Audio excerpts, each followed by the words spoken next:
Prions. Père éternel, nous te sommes infiniment reconnaissants, Seigneur, pour ce matin que tu nous as donné, Seigneur Jésus.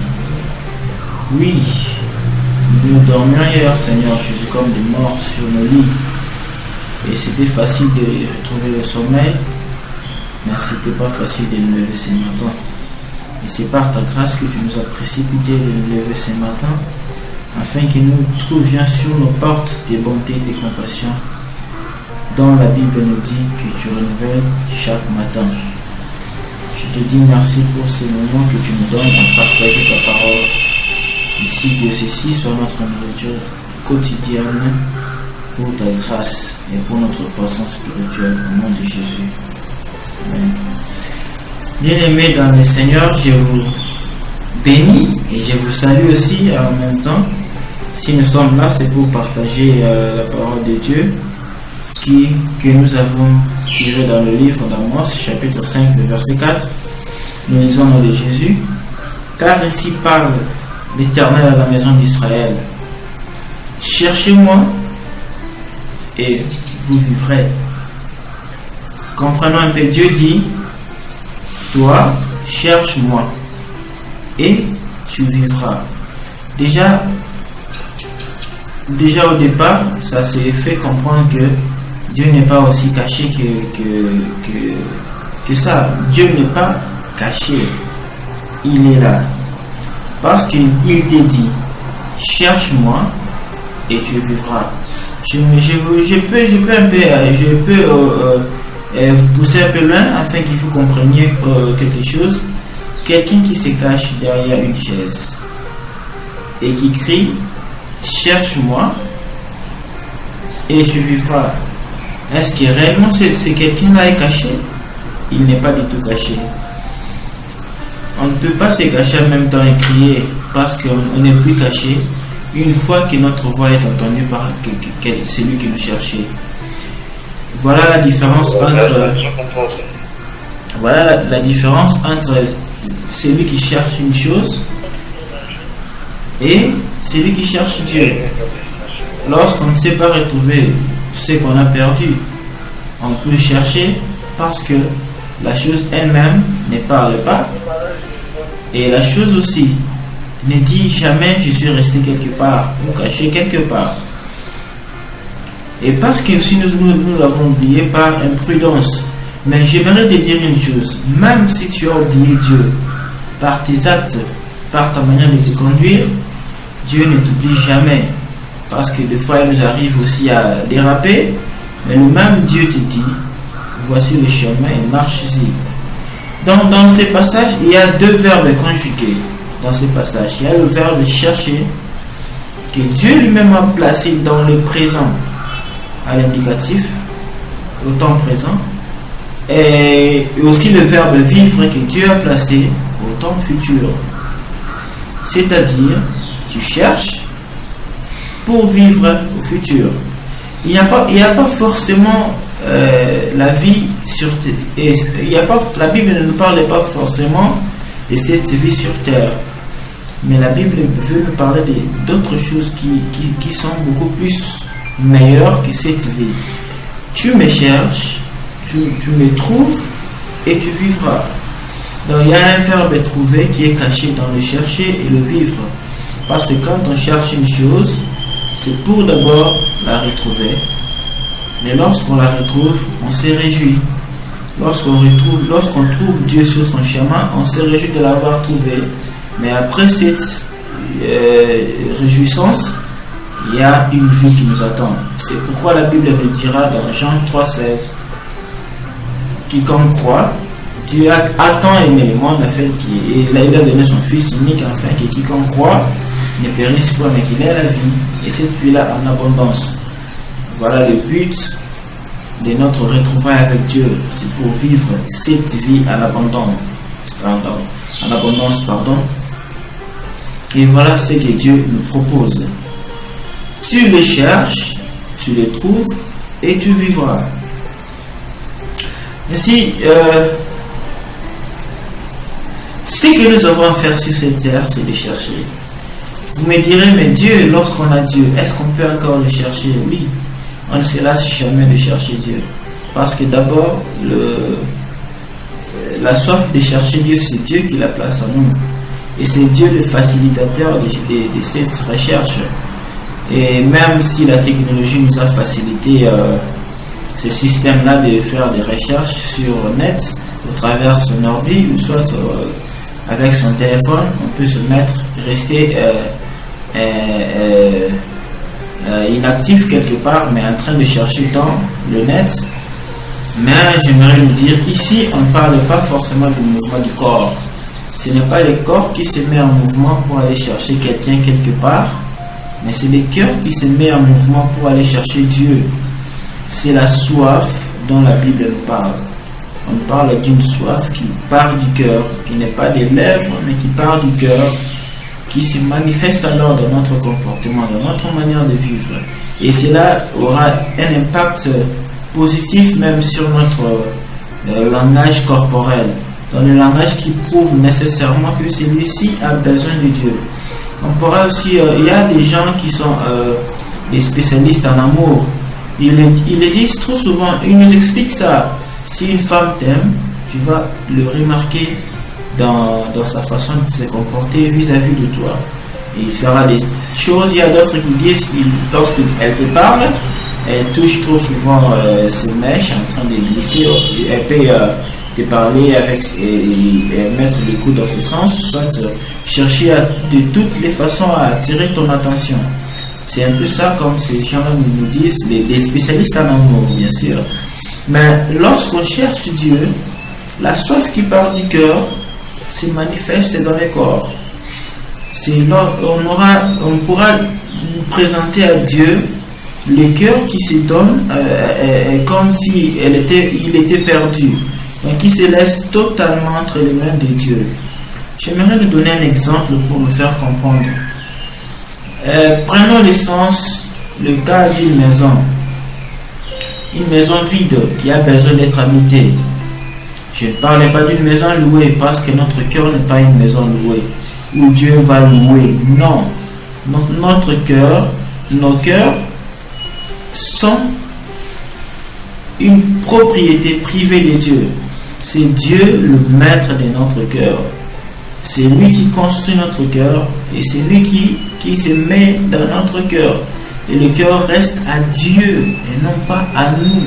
Bien que ce cœur est dans nos vies, dans notre corps, mais ce cœur ne nous appartient pas. C'est l'habitat de Dieu, où Dieu doit se mettre et se sentir confortable, où Dieu ne peut pas trouver autre chose cachée dedans que lui et lui seul. Jésus a dit, si vous avez ma parole, si vous gardez ma parole, moi Jésus et Dieu et le Saint-Esprit nous viendront créer notre demeure en toi. C'est-à-dire, Dieu est caché dans sa parole. C'est dans sa parole qu'on peut trouver Dieu. Il n'y a pas d'autres endroits à trouver Dieu que dans la parole. Je me cache et je crie, mon frère, cherche-moi. Si tu ne me trouves pas, donc tu n'étais pas attentif. Dieu aime ceux qui sont attentifs et ceux qui se donnent. Dieu ne cherche pas que la présence, mais cherche aussi ton attention. Si tu te donnes à Dieu avec ton cœur, avec une attention soutenue, alors Dieu aussi se manifestera à toi.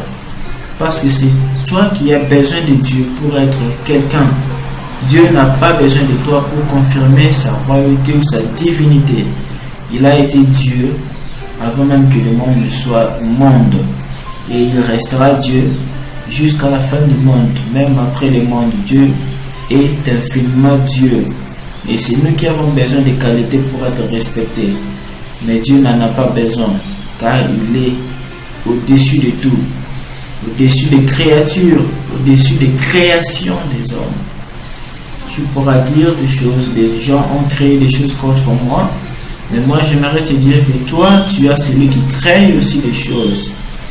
Alors, sois courageux et crois en lui. Et lorsqu'on trouve une chose, Qu'allons chercher? On peut se frapper la poitrine et on peut se dire on est fort. J'ai oublié mais je cherchais et j'ai trouvé. Mais lorsqu'on trouve Dieu, on les glorifie. On ne se frappe pas la poitrine. Ou soit parce qu'on a trouvé Dieu avant les autres, ou soit parce qu'on a trouvé Dieu aussi facilement. Non, c'est la grâce de Dieu qui nous fait à ce que nous trouvions Dieu sur notre chemin. Et il y a deux choses à savoir. Si dans ton chemin, tu ne trouves pas Dieu, donc tu trouveras le diable. Si tu ne trouves pas Dieu, tu trouveras le diable. Parce qu'il n'y a que deux choses sur cette terre. Une chose que l'on doit faire pour glorifier Dieu, et une autre chose que l'on doit faire pour glorifier le diable. Là où il n'y a pas Dieu, bien-aimé, il y a le diable. Il ne faut pas en douter. Là où Dieu n'est pas glorifié, c'est le diable qui prend le contrôle. Et là où Dieu est glorifié, le diable ne peut jamais prendre le contrôle.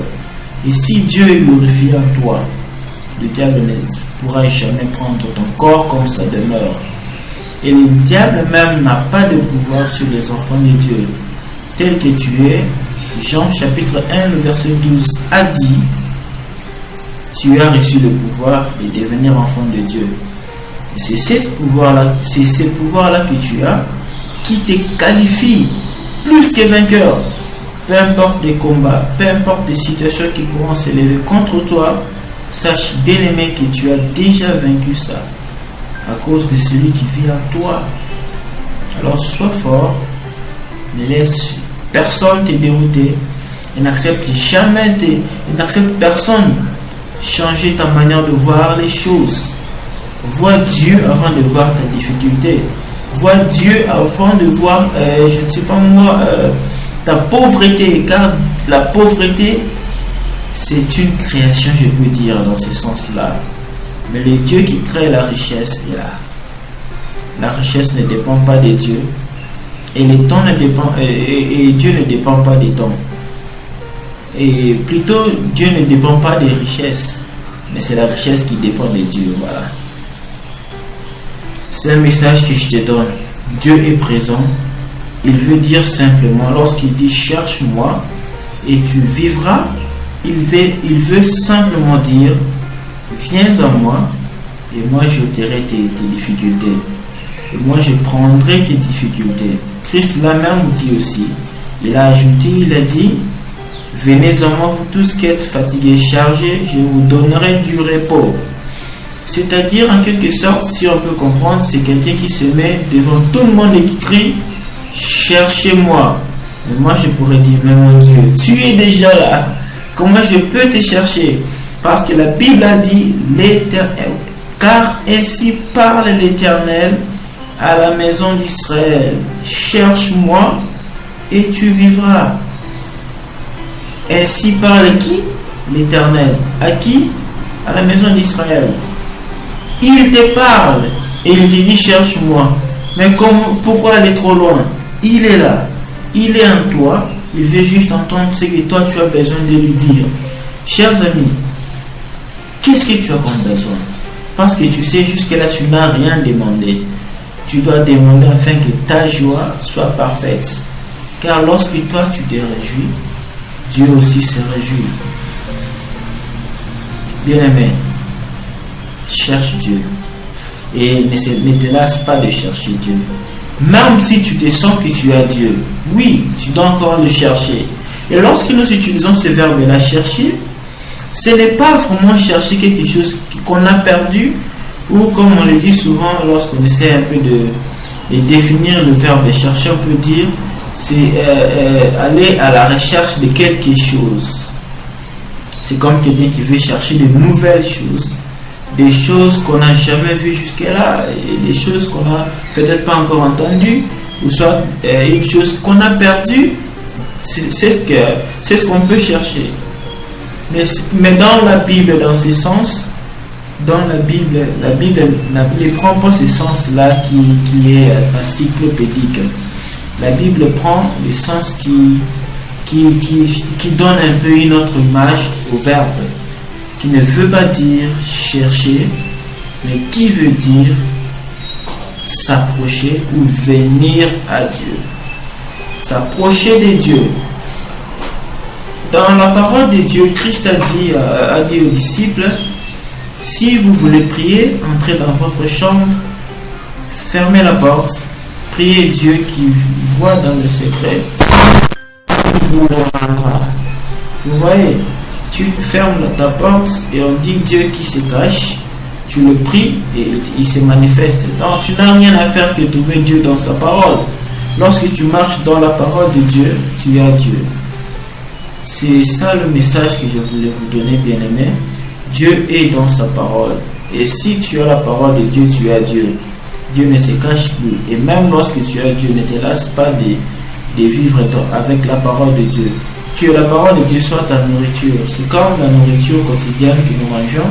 Tu ne peux pas dire j'ai mangé hier, je ne peux pas manger aujourd'hui. Non, à moins que tu sois dans un état de jeûne, ou soit que tu sois malade. Mais celui qui est en bonne santé ne peut jamais refuser la nourriture.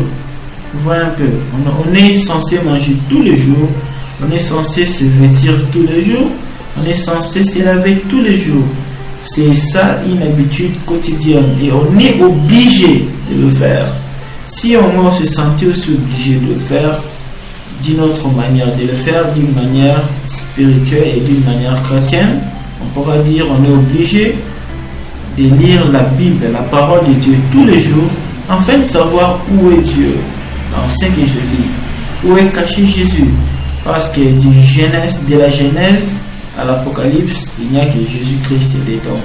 Et l'Ancien Testament nous parle de Jésus d'une manière imagée. Donc Jésus-Christ est caché et tout ce que les prophètes, les juges ont parlé et ont dit et ont fait, si vous regardez bien, vous trouverez toujours l'image de Jésus qui se cache dedans, mais qu'on ne sait pas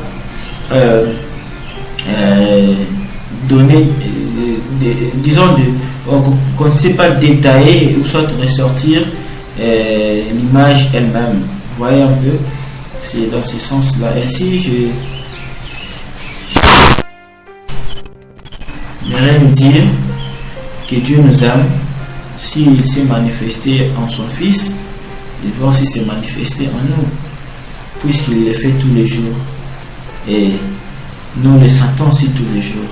Alors de là où tu as, si cette parole de Dieu t'a touché le cœur, et tu te sens aussi excusez-moi pour ceux qui frappent sur le toit, je comprenais un peu, mais sinon soyons concentrés, c'est Dieu qui nous sommes venus chercher, c'est Dieu à qui on doit donner nos problèmes, parce que c'est lui qui a la solution. Je te demande de là où tu es, de prier Dieu, car il est là, il t'attend, que toi tu fasses ta prière pour qu'il t'exauce. Que Dieu nous bénisse.